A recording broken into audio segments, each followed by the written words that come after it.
Hello and welcome to Transfer Review. My name is Joe, this is Stretford, Paddock, that is Old Trafford, and we are going to be going through Manchester United's transfers and rating their likelihood to happen out of 10. It's a very simple system, it's a very simple structure. I've got a list full of transfers here, some you'll have heard of, some you will have definitely heard of. Let's get into it. Right, first up then, Frenkie de Jong, and this one has been reported, I've got the sources down as absolutely everywhere here. We're close to agreeing a fee of around 65 million euros up front, rising to a potential 85 million euros. We've all seen it. Ornstein, Whitwell, Romano, Simon Peach, Simon Stone, more Peaches and Stones and Simons than you can shake a salty stick at. This one is getting done in it. If this, like even Steve, I know Steve stands here and he gives everything a 0 out of 10. I'm going to give this one a 9 out of 10. If this doesn't happen, I'll be genuinely stunned. I think I'll be stood here in about 2 weeks' time at the next protest if this one breaks down, because it's clearly Ten Hag's #1 target. He clearly needs to be sold by Barcelona. We're working on getting him to want this transfer as well. It sounds like everything is in place for this to work. If it doesn't, then there's clearly been a huge breakdown above the manager. It's got to be a 9 out of 10. This one looks really close to being done. Frenkie de Jong must be the first signing for Manchester United this summer. Next up then is Tyrell Malacia, and this is from Romano Fabrizio therein. He said that Manchester United have gazumped Lyon and hijacked the deal that Lyon had made of around 13 million euros to Feyenoord. United then came in last minute, 15 million euro bid with a reported 2 million extras in potential add-ons. Again, everyone's reporting. I'm starting off with the absolute bangers today because these are the ones that simply must get done. Now, there have been some reports recently that there's some issue with his agent. He's changing agent. He's now handing over the reins of this deal to a new person, which may, you know, have some disagreement with his image rights apparently, because they're owned by separate people, and he's now changing agent. It's all a bit complicated. What I know is Manchester United still have to get this deal done. You can't let image rights get in the way of this transfer, because image rights are transferred all the time with different deals anyway. Part of being a football lawyer is knowing how to take the image rights from A and putting them on B. This ownership goes to that, that goes to that. This happens all the time. I don't expect this to be a problem. This deal will get done. I'm going to give it another 9 out of 10. Has there ever been a transfer review that started with 2 9 out of 10s in a row? The last time I saw 2 9 out of 10s in a row, it was, well, what? You know, Sloppy Joe's podcast, wasn't it? Actually, leave that in, fuck it. Next up then, let's move on to Lisandro Martinez, depending on where you want to put your inflection. Arsenal have made a bid that has reportedly been rejected for around 40 million euros for Lisandro Martinez. Ajax want closer to 45 million euros. United are very interested also in getting this deal done. It's reported in the Daily Mail. It's been reported again across pretty much all of your main outlets, your resources, your transfer gurus. Everyone's going in on this. Apparently Ten Hag would allow any sort of bidding or any interest in Martinez to go more smoothly for Manchester United, whatever that means. Basically, he knows him, he likes him, he'd apparently rather join United, but Arsenal so far look to be slightly more interested in getting Martinez over the line.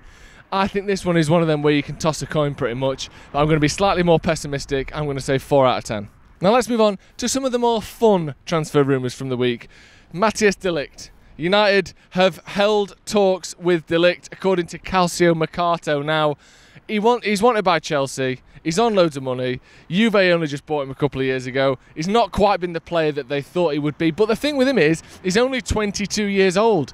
But that doesn't mean United are going to sign him. And just because he used to have an Ajax badge on his shirt doesn't mean United will bid for him. The interesting thing with this, everyone I'm going to speak about here, except 2, have all either played for or currently play for a Dutch team. Now, is that coincidence? Or is it that journalists are getting a little bit lazy in linking everyone with Manchester United's new Dutch manager, Erik ten Hag? I think it might be the latter. De Ligt to Manchester United. He's more likely to go to Chelsea. He's more likely to stay at Juventus. 1 out of 10. Let's move on then, and this is a big boy. He's one of those people who, as we know, when you get really good at football, you get described by just a single name. Just one name. Maradona. Pele. Anthony, yeah? But this name is Neymar. And according to RMC, they claim that United are one of several clubs interested in signing Neymar, and they would face stiff competition from Chelsea and Newcastle. Now, I don't know about stiff competition, because United aren't interested in him, are they? Let's be honest. Maybe in the Woodward era, you would have seen him go, I know you want Anthony, but would you like a sort of 5 years older version but he doesn't play any games anymore because he's always injured, and he's sort of given up on football, and he doesn't really want to be a footballer anymore, and he's made, you know, $1 billion in his life, so he doesn't really need football, but we'd happily give him £1 million a week to join Manchester United. It's got Woodward written all over it. I'm hopeful that Manchester United are now slightly more sensible than they have been over the last decade. Neymar to Manchester United. I don't even know who RMC are. I thought they made trucks in America. I don't know, like the RMC Viper or something. 16-litre engine, the RMC Viper. Apparently not. They're doing rumours on transfers now. Neymar to Manchester United, 0 out of 10. No chance.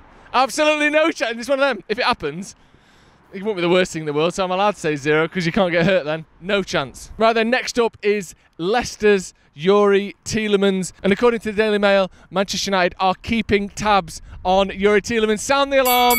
Sound the keeping tabs alarm. Here it is. See, I know Stephen Howson's ways, right? We're building a keeping tabs FC team. Stick Youri Tielemans in there. It's not bad now.